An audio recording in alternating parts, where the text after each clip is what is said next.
الرحمن الرحیم. این بنده جانب داوری میکنم. یک بچه انسان و بچه گربه همراهش می جنگه.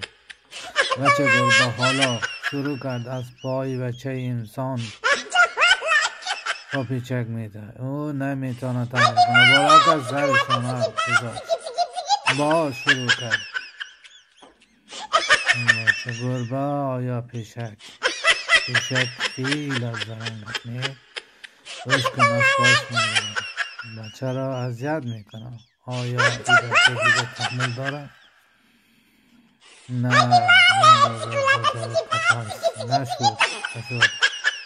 گریخت. دوباره شروع کرد.